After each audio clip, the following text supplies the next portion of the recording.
कहानी का शीर्षक है परवरिश। गांव के जमींदार का इकलौता बेटा था रोहन। पैसों की बहुतायत और उस पर माँ का असीम लाड ने उसे आलसी, शरारती और खर्चीला बना दिया था। यारी दोस्ती में अनाप शनाप खर्च करता रहता, पढ़ने में ज़रा भी मन नहीं लगता, सारा दिन आवारा लड़कों के साथ शरारतें करता रहता। इन सब के बीच एक अच्छी बात भी थी उसमें, वो कभी झूठ नहीं बोलता था और पिता से डरता भी था। घर में पिता का ही वर्चस्व था। छोटा था तब तक ठीक था, अब वो 17 साल का हो गया था। जैसे तैसे 8वीं पास किया, फिर आगे पढ़ाई नहीं हो पाई उससे। पिता सोचते थे ये पढ़ता भी नहीं और दुकान पर भी आनाकानी करता है और बहाने बनाकर निकल जाता है, मनमाना खर्चा करता है, मेरे बाद इसका क्या होगा। एक दिन पिता गोपीनाथ जी ने भोजन करते समय रोहन को कहा, अब से रोज़ 1 रुपया कमाकर मुझे देना, तभी भोजन मिलेगा।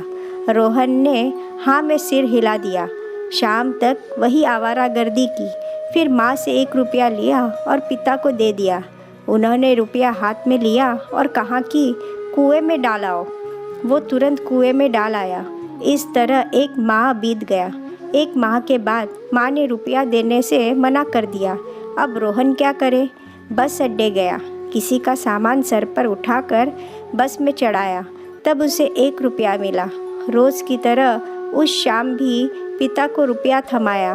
पिता ने वही कहा कि कुएं में डालाओ। उस दिन कुएं की तरफ उसके पाँव नहीं बढ़े। वो बार बार गर्दन सहलाता और रुपए को देखता। पिता के बार बार कहने पर वो रो पड़ा और बोला, इस रुपए को कमाने के लिए मैंने बोझा उठाया, मेहनत की, गर्दन अभी भी दुख रही है और आप कह रहे हैं कुएं में डाला? नहीं डालूंगा, कहकर रुपया को कसकर मुट्ठी में बंद कर लिया और रोने लगा।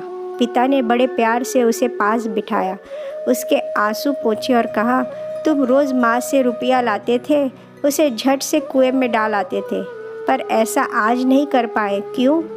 इसलिए कि यह तुम्हारी मेहनत की कमाई है। मैंने भी ये सब बड़ी मेहनत से कमाया है और तुम रोज़ इसे व्यर्थ करते रहते हो।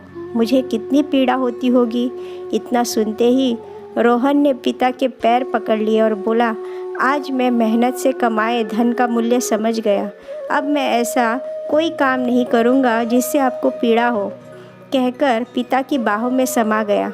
आज रोहन को पिता की शक्ति का अर्थ समझ आ गया था। आज पिता उसे भरी दोपहर में वट वृक्ष की शीतल छांव जैसे लग रहे थे।